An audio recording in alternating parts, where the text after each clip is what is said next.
I want to begin by expressing my solidarity with the people of Egypt in their courageous struggle.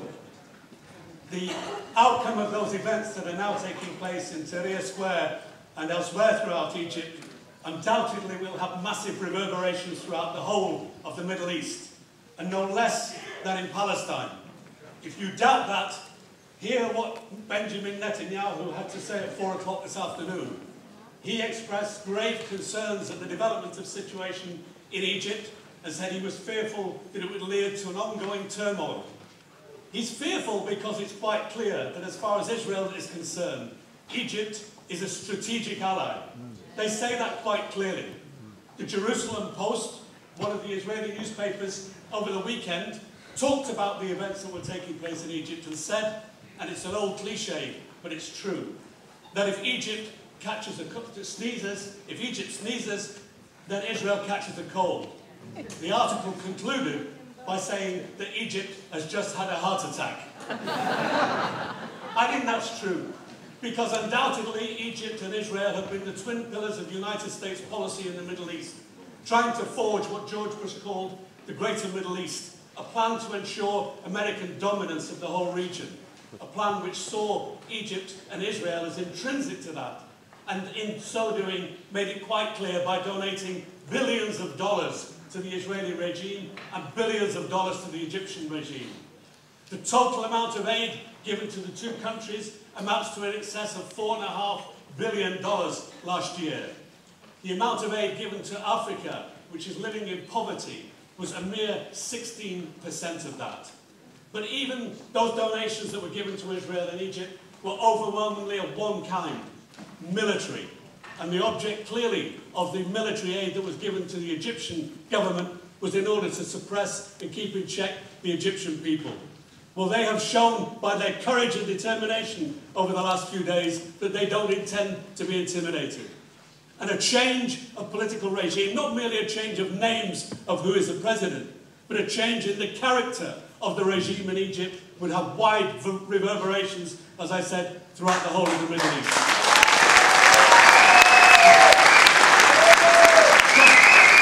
Just how much different one can see the possibilities for that is that suppose Egypt were to take an independent line, to say to its brothers and sisters in Palestine that we express our solidarity with you, that we stand by you.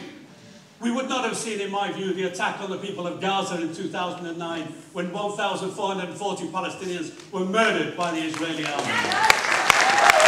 We would not have seen the ongoing siege of the people of Gaza, drip-fed aid by the Israelis when they choose to turn the tap on and off.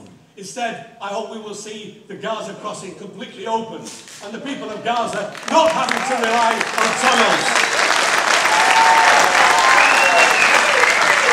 You can see the possibilities that may arise from an Egypt which was a Republican revolutionary Egypt which was independent of its United States paymasters. To check that, you only need to look across the continent in Latin America to see ALBA, the Bolivarian alliance made of countries like Venezuela and Bolivia and Cuba, which have given their support to the people of Palestine by recognizing the right of the Palestinian people to a state. You could see the Arab League being changed into a real body of solidarity with the people of Palestine and the people of the Arab part of the world as well. A solidarity which was giving people and making sure that people had the control over their own resources, that the resources of oil from the Middle East were not exploited by the United States companies and their profits exported, and the people of that area left in poverty and suffering. So this demonstration on Saturday and the meeting today, I believe, is extremely important for Palestine as well as for Egypt. Of course, it is Egypt which is to the fore, and Egypt to whom we pay attention in this meeting tonight and in this evening's meeting and on Saturday. But I want to ask you to continue to give your support to the people of Palestine as well. To support the right of the Palestinian people to self-determination, support the right of the Palestinian people to independence, to oppose the blockade of Gaza which is being continued, to oppose the building of the settlements. And that is crucial in order to ensure and protect the real unity and sovereignty and solidarity of the people of Palestine. This meeting is an extremely important meeting, as I've said. I give my support and my solidarity and the support of the Palestine Solidarity Campaign to the demonstration on Saturday, and ask all of you who are members of the campaign to join that demonstration on Saturday to be part of what we should attempt to make a massive demonstration in solidarity with the people of Egypt. Victory to the people of Palestine! Victory to the people of Egypt! Yeah.